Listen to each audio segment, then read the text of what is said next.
In a league with as well-kept history as ours, it's rare that a moment like this gets forgotten. Do you remember the stat correction game? Can I say that? Does that ring a bell? I can't remember that really happening, to be totally honest with you. The thing is, it's hard for me to go back and remember things that don't concern high-level teams. And when I say high-level teams, I really just mean my team. But on a fateful Wednesday in 2014, something happened in our league that has never happened since.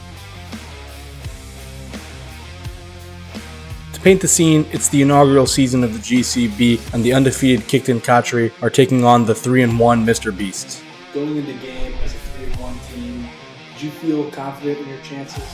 Yes, and I remember Brendan was undefeated, and again, it was like one of these deals where it's like, okay, I have a good team and I'm playing a good team, so it's one you definitely want to win. So I did like my chances. I like my chances every week with that team. Yeah, I thought I had a decent shot. 4-0. I mean, at that point in time in the year, you got to think you're the team to beat in the league. It was a very close matchup, but at the end of the Monday Night Football game, it appeared that Mr. Beast had the win.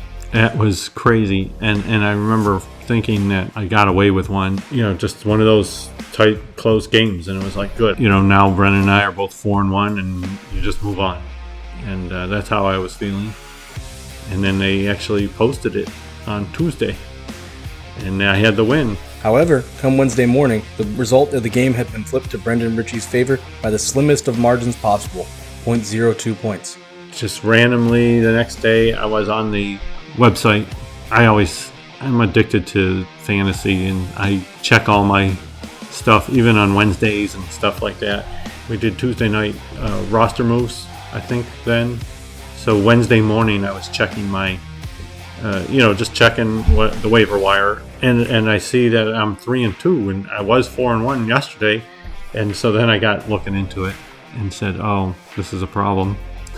Oh, aren't enough swear words in the book, man. I mean, I would have been waking up on Wednesday thinking that, Ryan pulled a fast one on me. Commissioners, sometimes they have unchecked power. So, that probably is where my mind would have went first. Clearly something had happened, but when I asked the two GMs involved, I got two different answers. I remember watching Monday Night Football. I think it was actually Seattle versus San Francisco. I had Marshawn Lynch going in the game.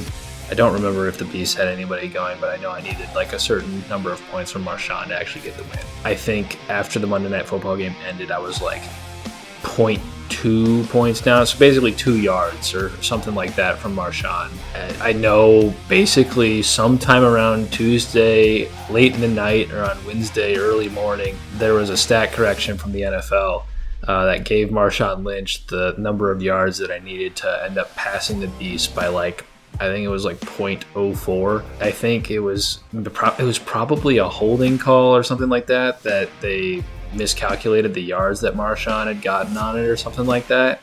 And in the end, I ended up winning the matchup on a Wednesday, which was great. I enjoyed it. It was a Matthew Stafford 1 yard passing. I knew it had to be a passing stat because it was a 0.04 change, and so I used to get the newspaper, and I had the box scores.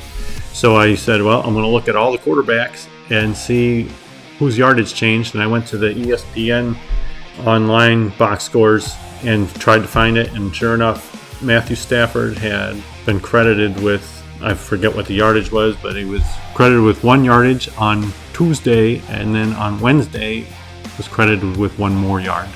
So it was a Matthew Stafford 1 yard passing stat correction. I think my dad was explaining as a Matt Stafford fumble turned into forward pass or something. So I think that's really crazy that changed the outcome. I had to do some research to get to the truth, and after many hours, I pinpointed the cause down to the Lions and Bills game. A 10 passing yard Matthew Stafford stat correction gave the lead to Brendan. While I can't be 100% sure what play caused it, I'm pretty confident that it was this game-ending lateral that confused the NFL.com system. The ball comes loose, the Bills grab it, and that's it. Wow. Okay. So Marshawn Lynch wasn't involved at all. No.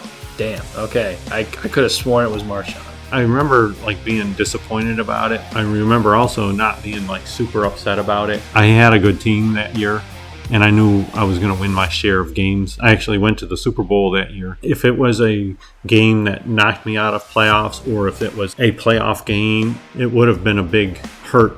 But like you said, I went to the playoffs. I went to the Super Bowl that year. I looked at it as just a bump in the road and a good story. Unfortunately, after that, I must have sold my soul to get that victory, because I then proceeded to lose a bunch of games after that. I missed the playoffs, so I might have won the matchup, but maybe the Beast got the last laugh in the end.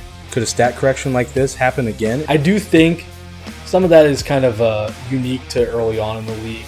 I don't remember the last time we had a really big stat correction.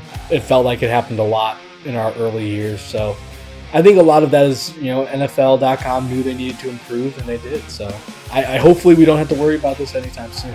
I really can't see that happening. Points totals are higher, so as those points get higher, it's just that much more unlikely to happen. But I will say this: stat corrections should go away. Hot take, I know. I don't like them, though. You can only add problems to everyone in the league. In a different league, it's happened to me, and I know how it made me feel. You wake up one day, you win. You wake up the next day, you lose. What's that about? Get rid of it. Hopeful that it doesn't happen to me, unless, of course, it happens in my fate. Well, we almost saw that in the championship game this year. You know who wanted a stat correction? Alex Boydock. Alex Boydock is praying on his knees that somehow this league committee that I put together would somehow give him the championship. Give him a 50-50 shot or a coin flip or something.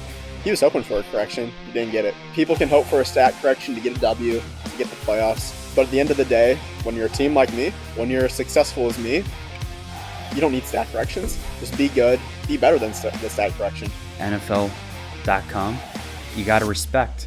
There's a big team behind that. Behind the scene team that we don't see, putting in the work to make a seamless experience. Was Mr. Beast hurt by that?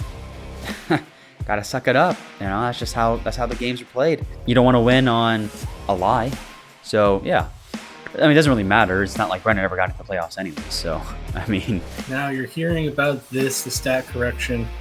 Now you have the 2016 championship, and you see the two trades with Matt Stafford and all this. You start to notice that Matt Stafford seems to be in every big story in this league. Yeah, I do notice that.